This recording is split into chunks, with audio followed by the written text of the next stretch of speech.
The minute you have a gangster who has to perform a certain function in a melodrama, you're obliged to try and find something about him that doesn't make him identical with every other gangster and every other melodrama. Just as simple as that. There were 2 radio series produced in conjunction with Orson Welles' Pan-American position. The first was called Ceiling Unlimited and focused specifically on aviation history and current affairs. It was sponsored by Lockheed and Vega Aircraft and aired on CBS beginning Monday, November 9th, 1942. The second was called Hello Americans. It sought to foster Pan-Americanism by sharing first-hand stories. It began airing Sunday, November 15th, 1942 on CBS. Carmen Miranda was the first guest. The opening show was built around samba. The Columbia Broadcasting System presents Orson Welles and the Mercury Theater in a special series of broadcasts about the other Americas. This story, The Bad Will Ambassador, aired on December 27th. Hello, Americans. This is Orson Welles.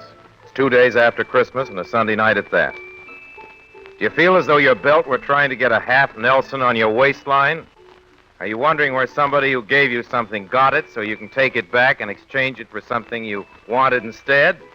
Has somebody in your household been heard to remark that it's been a nice Christmas, but she's glad it's over? Is your tree starting to shed? Yes? Yes. I don't care how many eggnogs you didn't have. You've got that Christmas hangover. Well, so have we. The incidents in the Mercury Theater of package tying thumb, Christmas tree decorating, back strain, and shopper's feet is just as great as in your family. Frankly, the script for this broadcast didn't exist until last night. We were all sitting around staring at each other, our eyes glazed with Christmas cheer, numbly wondering how to get started. And there was a knock at the door. That's the best way I know to start a story. We won't stop for sound effects because you can imagine it. That knock on the door. Somebody opened it, and in came Mr. Martin Stone. Mr. Stone is a big man, and his mouth had a place in it for a cigar, but the cigar wasn't there. He introduced himself, and we gave him a drink, and he told us this story. Now we're going to try to tell it to you, the way we heard it. The story needs a name, so we'll call this one The Bad Will Ambassador.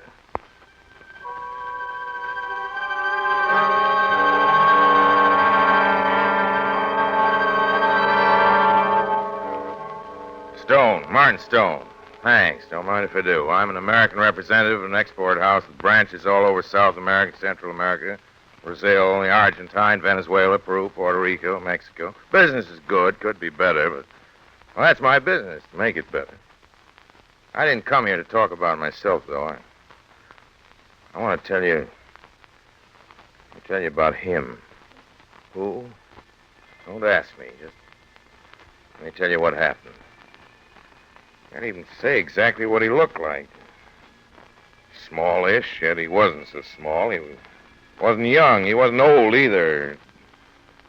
Oh, his voice. It was soft. Like a soft breeze. Kind of voice that makes you think of your own voice. Like you're talking too loud or too hard. Still don't know his name. I looked it up, but wasn't in there. Guess it doesn't matter. Met him first in Buenos Aires about 10 days ago. I had everything planned. 8 days to finish up my business in South America and get back home in time for Christmas and JL's sales rally. Got to plan things if you want to get them done. Yeah, reservations on Pan-American right through from Argentina to New York City. Here, boy, grab these bags and weigh them. That's my plane. Yes, sir. Well, Senor Stone, we'd given you up for good. Never give up Martin Stone till the plane leaves the ground. Yes, Senor. Never missed a plane or a train in my life.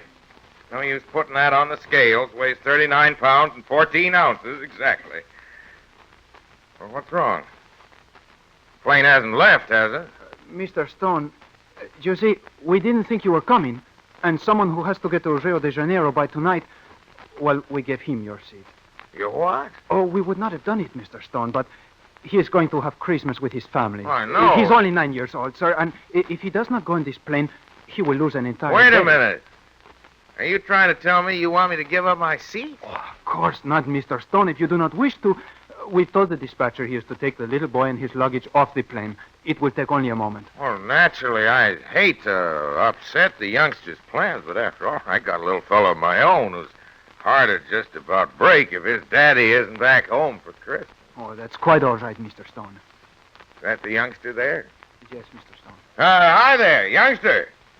No, I'm sorry to disappoint you. You understand English? No, Mr. Stone. He speaks only Spanish and Portuguese. Well, he's got plenty of time to get an education.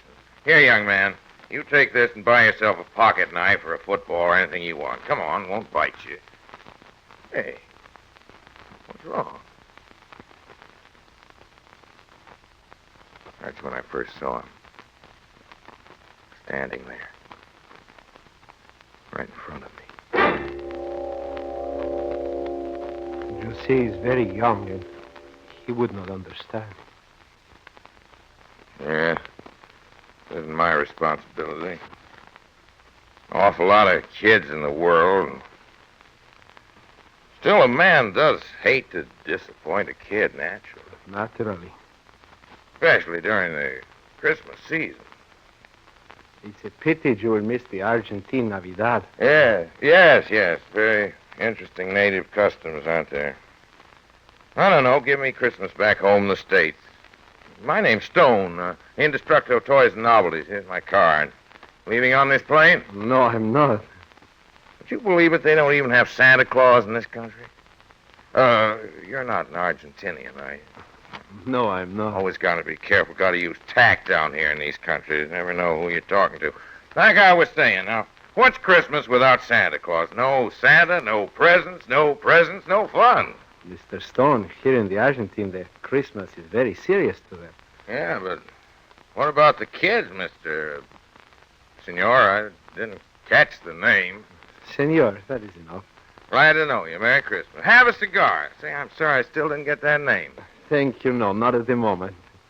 You know how it is, so many strange names down here. Just Senor. Yeah, but Senor what? In the United States, it is Mister. Oh, yeah, sure. Mister and Senor are the same thing. That's right. What are we talking about? Oh, yes, the kids. Christmas and kids. Kids, yeah. I got kids of my own. And toys. Listen, we've got a line of toys. Here in the Argentine, they have a gift day. That's what I say. What can a kid get out of Christmas without Christmas presents? La adoración de los reyes. Beg your pardon? Los reyes are the three kings. Oh, yes. Oh, sure. Yes, the wise men of the camel, sure. The adoration of the king. Somebody's telling me. Now, you take Ecuador. Up there, they got a whole different idea. Oh, I've been there during Pascua. Sure. The Ecuadorians do it right. Regular Christmas trees, presents. Kids hang up their stockings just like in the States. And say, in Colombia, you know what the kids believe? Huh? They believe that Jesus himself brings them their gifts on Christmas Eve. Imagine that. And then there's Peru. Oh, I've been in Peru for Great Christmas. country. In every home, they make a little altar. Wonderful possibilities. I was in Lima once myself. Midnight mass. Interesting. Kids all cleaned up, bright as a dollar. Carry whistles and things to imitate the calls of animals and birds. I got a real boot out of it. You in business, senor? Well, after a fashion. Oh, what's your line? I'm afraid my line is not so popular. Salesmanship, senor. That's what does it. You gotta sell these people. Any people. Put a little chocolate on the pill. They'll eat it. And after the chocolate wears off? That was the first time I met him.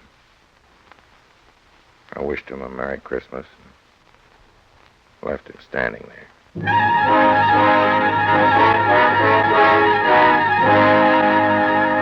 I got into Rio at 4:25, took a taxi to the hotel. Good night, Senor Stone. Come vai? That's right. They will receive your wire, Senor Stone. Your room is prepared for you.